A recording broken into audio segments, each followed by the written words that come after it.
In the dead of night, right at the height of the Cold War, two amateur radio brothers in Italy tuned their homemade equipment and they pointed it towards the stars. What they heard wasn't the triumphant beep of a satellite or some grand speech. No, it was the sound of pure terror broadcast from the void. It was screams, human screams, coming from space. So, we're about to dive into a really dark chapter of the space race. It's a story all about secrecy, tragedy, and, well, the voices of cosmonauts that the world was never ever supposed to know existed. And you know, our story doesn't begin in Moscow or at Cape Canaveral. Nope, it starts in a suburb of Turin, Italy, at this makeshift listening post that its creators called the Tower of Babel. The guys running this thing, they were two young brothers, Achille and Giovanni Battista Judica-Cordiglia. Now, from their attic, armed with basically just a passion for radio and some homemade gear, they somehow managed to pierce the Iron Curtain. They were systematically tracking and intercepting transmissions from the super-secretive Soviet space program. Now, the brothers claim to have recorded a whole bunch of transmissions. Things like an SOS from a capsule that was veering off course, even the labored breathing of a dying cosmonaut. But there's one recording from May of 1961 that just stands out as the most disturbing of them all. See, on their tapes, you can actually hear a woman's voice. She's speaking Russian, and you can just tell her tone is frantic, panicked. The brothers believed they were listening to the very last moments of a secret Soviet mission that had gone catastrophically wrong. And her words, when you translate them, they're just chilling.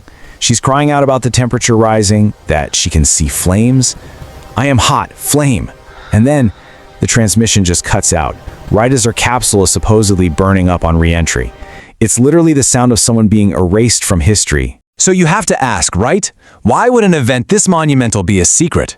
I mean, why have we never heard of this cosmonaut? Well, to get that, you really have to understand the political climate of the space race. Look, for the Soviet Union, space was the ultimate propaganda battleground. Every single launch was a demonstration of communist superiority.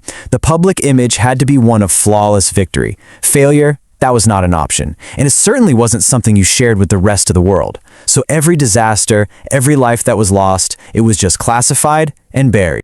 And this is the absolute core of the lost cosmonauts theory. The idea is that celebrated heroes, guys like Yuri Gagarin, they weren't actually the first to go to space. They were just the first to survive. The others, the ones who failed, they became phantoms, state secrets, just erased from the official record. So, how many people are we talking about here? I mean, it's impossible to confirm, of course, but theorists who've analyzed the Judica-Cordiglia recordings and other bits of evidence, they believe at least 2 or 3 cosmonauts died in these hidden missions before Yuri Gagarin's famous flight was ever even announced.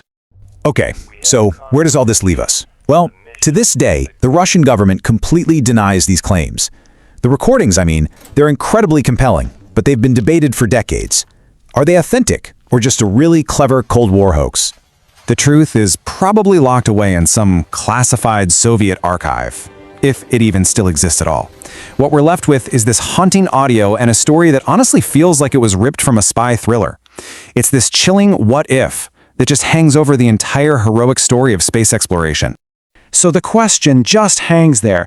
Were the voices that those two brothers in Italy captured just static? Or were they the final words of forgotten pioneers? Heroes who paid the ultimate price, only to be scrubbed from the very history they died trying to make? That is the terrifying, unanswered question of the lost cosmonauts.